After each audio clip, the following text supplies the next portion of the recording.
Ladies and gentlemen, fight fans all around the world, let's talk some boxing. So we're looking at three things. We're going to look at positioning.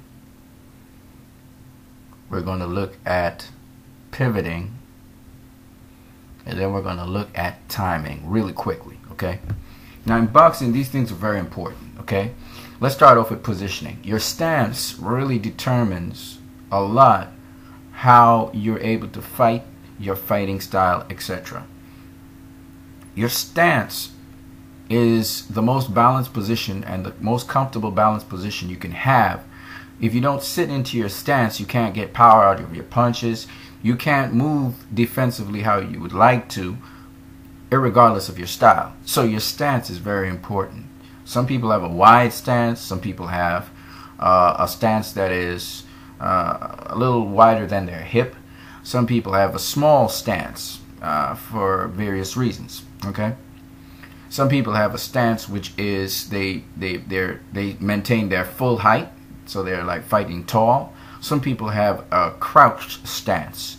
It depends on what you're doing. If you're a pressure fighter, sometimes your stance is crouched and you get low. If you're somebody like Vladimir Klitschko, you fight tall, okay, and you don't go beyond your lead. So there are different types of stances for boxing, but the important thing about your stance is that not only are you comfortable in it, but it's also a strong stance. That is, if your opponent was to push you or your opponent was to hit you, you could still rest into that stance. You can sink into it and you still remain standing in that stance. And you can also get into a defensive position if necessary.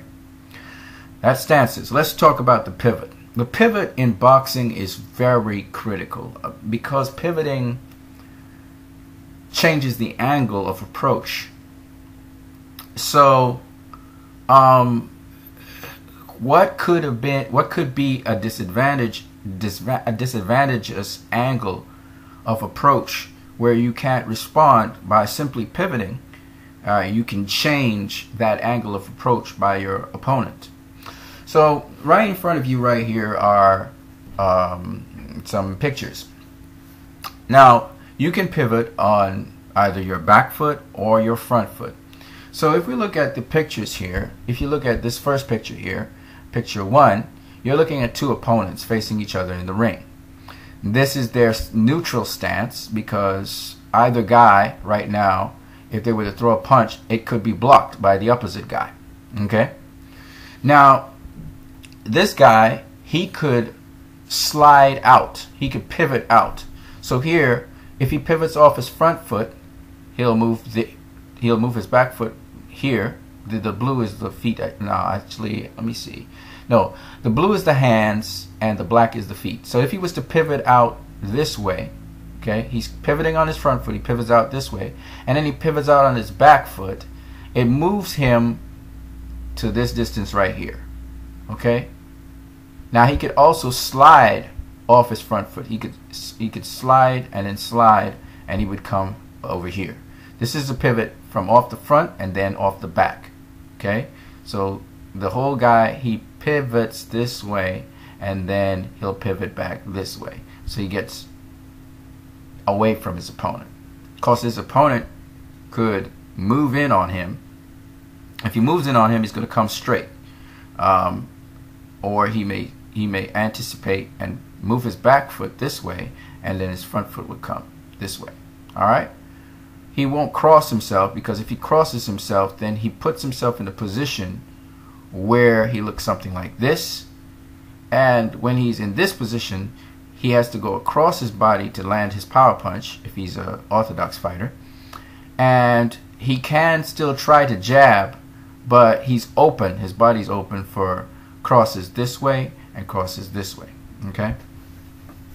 Now, number 3 shows you the front foot pivot. So think of these two guys here, okay? We're looking at the guy in blue, and he pivots off his front foot. If he pivots off his front foot, okay?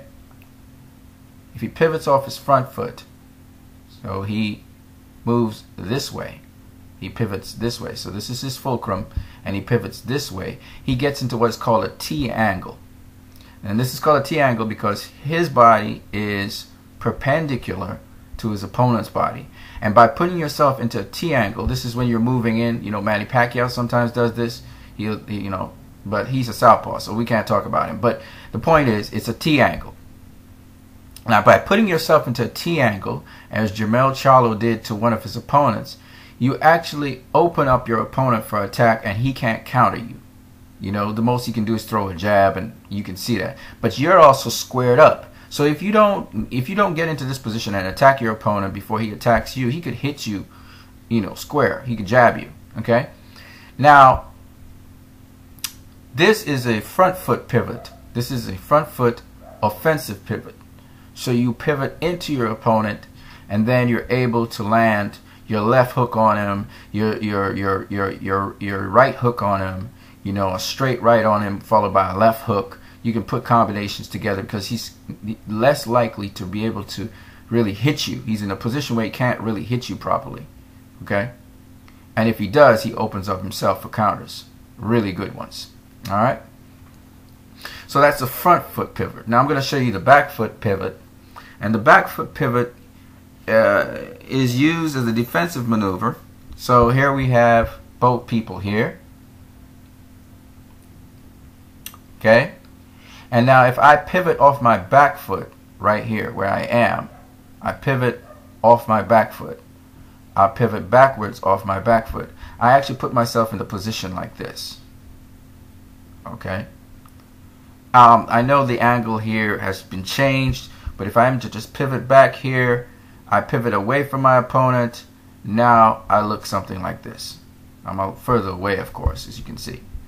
So the angle now is such that I am kind of open to my opponent, and my opponent's kind of open to me.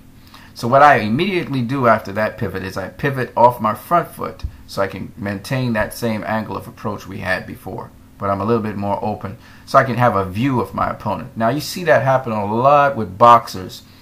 Boxers who are, sometimes they're stick and move boxers, or sometimes they are just classical boxers who want to make space, want to see what their opponent is doing, and then they come back in. So usually they will circle out and then they will come back in.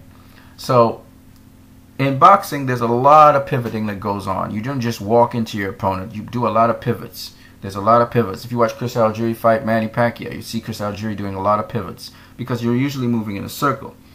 This is why it's called a square circle. Okay, so that takes care of pivoting. And the last one is timing. Everything in boxing is important in terms of timing.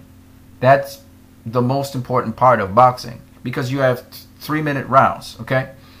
And you need to understand your opponent's timing, and you need to know what your timing is. Because in boxing, it's not so much about throwing heavy punches. You can be strong and being a knockout artist are two different things. Strong and having effective punching are two different things. The other guy is like you. He's trained to absorb shotgun punches. He's trained how to roll them, how to take them. So you can't hit this guy and hurt him if he's expecting a punch from you. It's the punches he does not expect which hurt him. And that's why Floyd Mayweather Jr. is so effective in his punching, and Manny Pacquiao, because they hit you with punches either you're not seeing or you don't expect. And that's what makes them effective, and that's what causes the damage. So timing is very important. Now let's put all three together. Timing, positioning, and pivoting are huge class sessions in boxing. When you're doing the mitts, it's about how your stance is. It's about how you are moving. And it's about how you're timing to throw those punches. When you're sparring, that's what you're working on. You're working on your timing defensively and offensively because, remember, you have an opponent who's also trying to hit you when you least expect it, just as how you're trying to hit him. But your opponent has a rhythm to how they do things, you know, and you have a rhythm to how you do things. Because, truth be told, all of us have a biorhythm, and all of us do things in a certain pattern. All of us. How we walk, how we speak, everything's done in a rhythm. So how you box is also done in the rhythm. Now, the beautiful thing about guys like Floyd Mayweather Jr., Bernard Hopkins, for example, is that these guys have learned how to mask their natural rhythm in other rhythms. So it's not easy to pick up their rhythms. They do trademark moves, but it's not done in a rhythm that necessarily is one that you can pick up so easily. And I'll give you the secret to these guys. Their secret is they hone in on your biorhythm. They hone in on your rhythm. They're observing everything you're doing, and they're actually conforming to your rhythm, and then they're going to produce a rhythm that's outside of that rhythm. I'll tell you a couple of the successful guys who did this. Kostya Tszyu is one. Gennady Golovkin is another. Gennady Golovkin is going to watch you for 3 rounds. He's going to study you, and then he's going to apply his rhythm inside and countering your rhythm in a rhythm that's offsetted from your rhythm. That's the brilliance of Gennady Golovkin. All right. So you guys, I thought I would share these little tidbits with you guys. I hope you guys have a great Saturday night. I'm going to go watch some boxing, and I wish you guys a great week as well. You guys have a good one now.